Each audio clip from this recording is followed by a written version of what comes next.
Hi everyone, welcome back to my channel. I'm so excited for this video. I'm back on Jesmonite and I am telling you I've missed it so much. Let's go.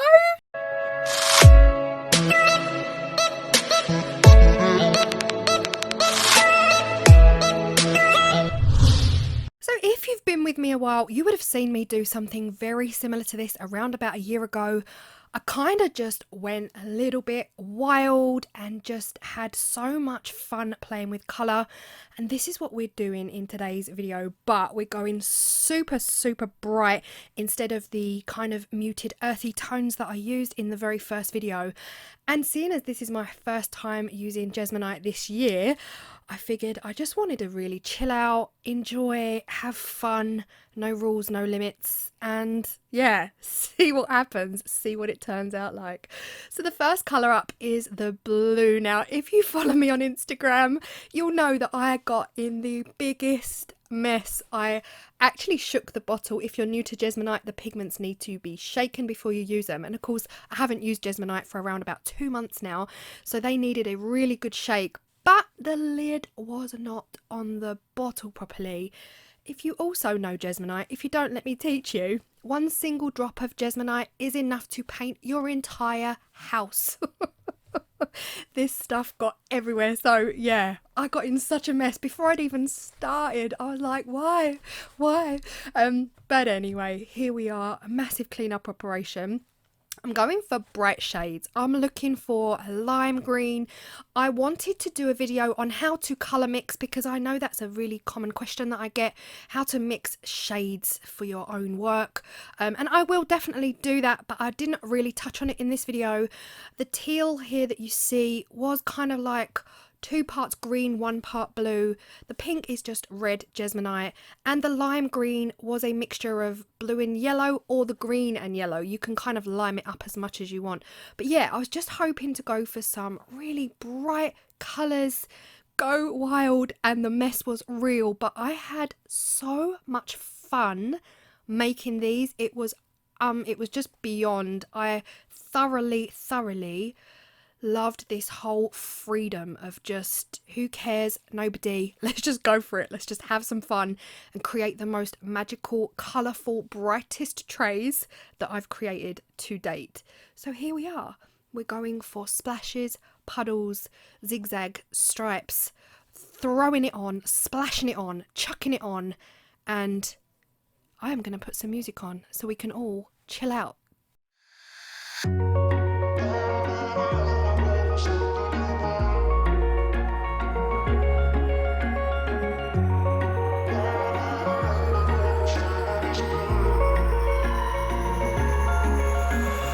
Wish I could say I was finally over you, but that's not the truth.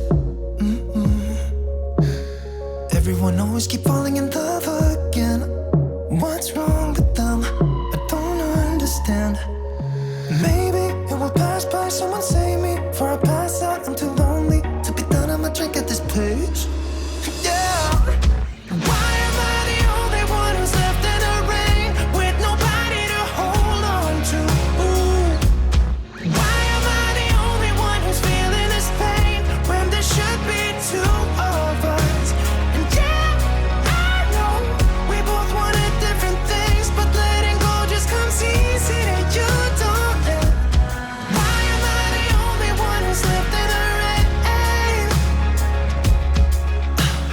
If I had an option to be someone else, I would, and let go of you. I know that I'm obvious, forget I'm made this way, but why didn't I stay when I had the chance? Maybe it will pass by, someone save me. For I pass out, I'm too lonely to be done in my drink at this pace. Yeah. Why am I the only one who's left in the rain with nobody to hold on to? Why am I the only one who's feeling this pain when there should be 2 of us? And yeah, I know we both wanted different things, but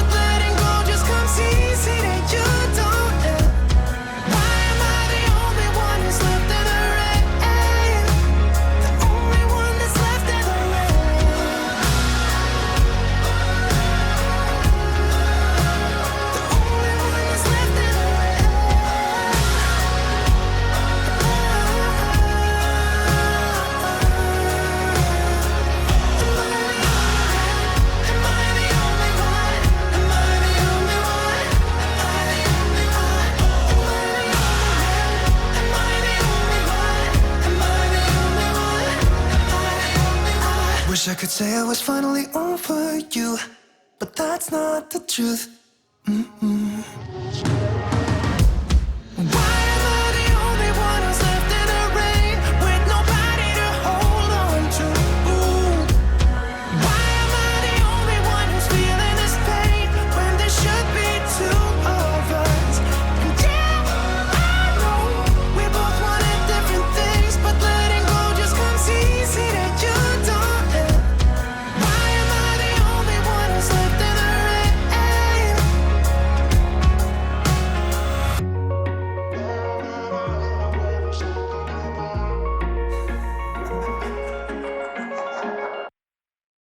Well, as I said, it was messy, but boy, was I having fun. I actually didn't want to stop at this point. Usually I only do 3 or 4 trays in a video, and yeah, this time I'm doing 7, and I figured I might as well go for it if I'm going for it. I do have polyurethane drop sheet down on my desk. That was from the pound shop. Now, just a note on that, it's definitely poorer quality than the polyurethane I've got from B&Q. Thinner, way thinner, but that is exactly what you would expect from the pound shop. But here I am with the black. I feel like the black really ties it in together, and yeah, my plan was to back them all in the natural Jesmonite. So I weighed out, I measured out exactly enough for 3 trays. I didn't want to pour too much because Jesmonite sets real fast, so you kind of have to be quick. I put half the powder in, mixed it, then I put half a powder in again and mixed it up until it was ready to pour. And I wanted to see how many trays I would get with 3 trays worth of Jesmonite. These trays take 100 liquid, 250 in powder.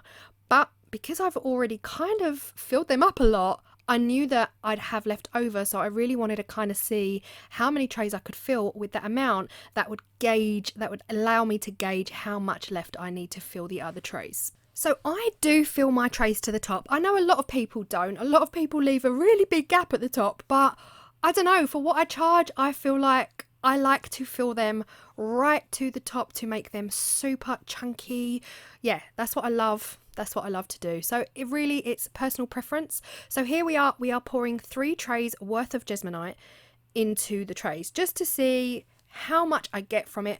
And I pretty much got 3.5 trays, which is perfect because now I've got 3.5 trays left to fill.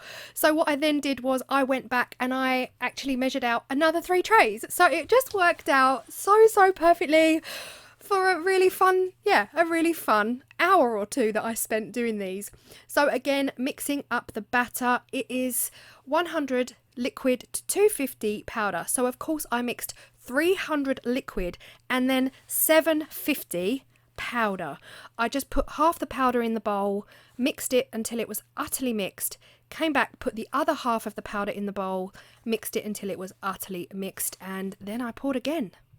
And it worked. It was pretty much exactly, I scraped the bowl both times. So if anyone's doing this and they are having loads of fun with all of their messy puddles and splashes kind of design, then 7 trays pretty much take, my brain's gone blank. Always goes blank when I need it to stay on track. There you go. 7 trays takes 6 trays worth of Jesmonite. Here we are. Here's me scraping the bowl the second time. So you can pretty much see it worked out spot on. I just went around and filled up the rest. Of course, the difficulty now is shaking them. Wasn't really a difficulty. I decided to kind of grab hold of each corner of the polyurethane sheet and just give them a wiggle left and right. What I didn't want to do at this point was lift them up off of the surface to tap them. Sometimes when you're just making one tray, you can lift it up, tap the sides, lift the edges, lift the ends. I really didn't want to do that with these because the Jesmonite I've already splashed on has cured. It's fully cured. That's something else I didn't mention. I kind of left it half an hour after I did the splashes and puddles. I left it around half an hour before filling them up. And of course that first layer has cured. What you don't want to do is dislodge it. So the best way for me to reduce air bubbles was to use this spatula on the back to reduce air bubbles, but also shimmy and shake side to side, not up and down, because I didn't want to dislodge all of the work that I've just done. Of course, The thing is, it will just seep under if you do. So it would be a sanding job. Sometimes the Jesmonite that has already cured on the surface can dislodge, and then the fresh Jesmonite can seep in underneath. Didn't want that to happen. So now I walked away for 30 minutes. I set my alarm because I want to reduce the sweating as much as possible. If you saw last year's video, you would have seen that some of them had sweat marks around the circles. Didn't really happen this time around, which I was really happy about. And I didn't mind even if it did, because it kind of gave them depth, if you like. On this one, you can see the blue has got a dark line around it. That will be the sweat mark. I actually like it. It kind of brings it out. But the rest didn't really, it was really just the blue that had the sweat around it. The rest was kind of cool. I'm loving the edges on these. These remind me of just a blank canvas where you drip paint down. Yeah, I definitely want to explore that more, do something, because that's a cool design, right? I'm loving them. Let me know what you think. Obviously, I went with the black splashes and the white background, but I was also toying with the idea of going with white splashes and then filling them all up with black.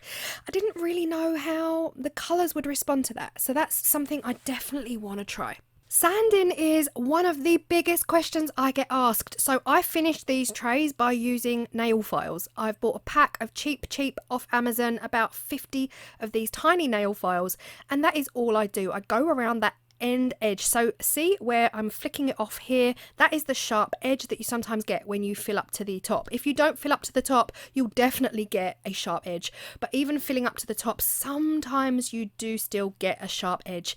And that is all I do. You do not have to sand Jesmonite. You don't have to, unless it's a sharp edge or terrazzo.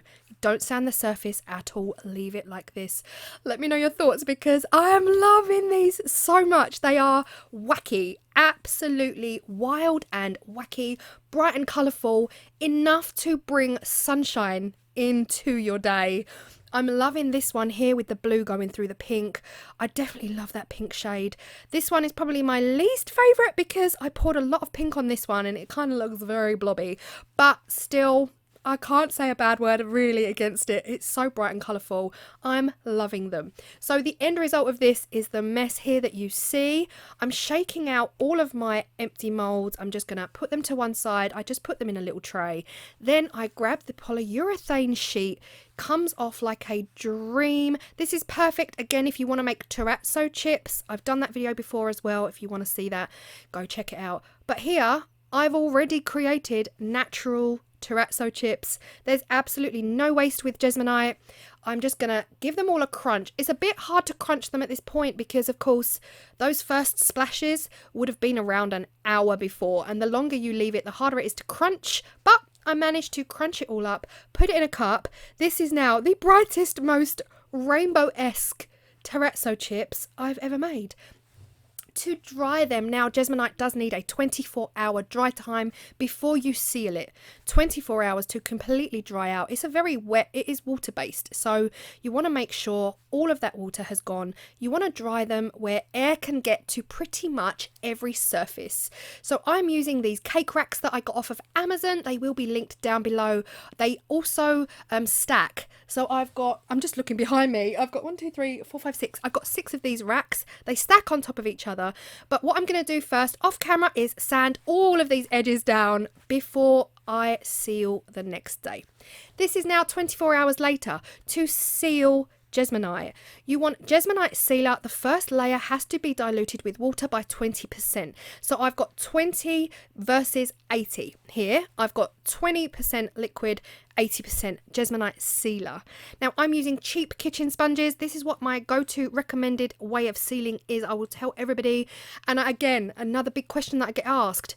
Everyone still continues to get streaks, but I'm not sure. I mean, this is what I use. I don't get streaks using this method, so I might do yet another video on it. I've done 3 already, but I'll probably do another standalone video on it because again, this is the biggest question I get asked a lot. I'm using cheap dish sponges. That first layer is diluted. I rub it all over and I keep on rubbing it. It dries within seconds, so you kind of have to be quick on this, otherwise it can go like a, you know, like PVA, when you've got PVA on your skin and it dries, it goes like that flakiness. So you have to be really quick with it. And then I leave it about 1 minute 1 minute, and then I put a neat layer of the sealer on, and that is what I do. So here I am, I'm cork backing them. I am going to leave the cork in the description box as well. It will all be in my Amazon storefront, so if anything you've seen in the video you want, like the mould and the cork backing, all of that will be in my Amazon storefront. So here I am cork backing. I found a much easier method. I was kind of eyeballing it and I was always getting it off, so now I just peel back one end, line it up, and then stick it on and then peel back. It's so much easier. I'm still using my stamp. I love it. That is also from Moray Lothian Woodworks. Here they are, all done, all backed with my stamp on the back side. Again, I still haven't bought the Stays On ink. That's the ink that everyone recommended I buy for cork, so I'm gonna order that. In fact, this has reminded me, I'm gonna place an order for my Stays On ink straight away, because this ink actually that I'm using is a little bit wet and it takes a while to dry. But here they are. Let me know your thoughts. I honestly had so much fun doing this because it's been so long since I've used Jesmonite. Honestly, when you've been doing resin and it takes 24 hours to cure, or like even the fast cure takes 7 hours, this to cure in 30 minutes and have a finished product is immense. It is, yeah, I'm still in love with it. I love these results. Most colourful trays ever. You cannot help but smile when you look at these trays. Thank you so much. If you've enjoyed this video, let me know. Do give me a thumbs up and comment down below. I'm still replying to comments, although I am around about 4 days behind now, so I am going to try and catch up right now and do that. Thank you so much if you've stayed this long. We're nearly 17 minutes in. I appreciate you all. I hope you've loved this as much as I've loved this, and I will see you all next week. Have a great weekend. Bye.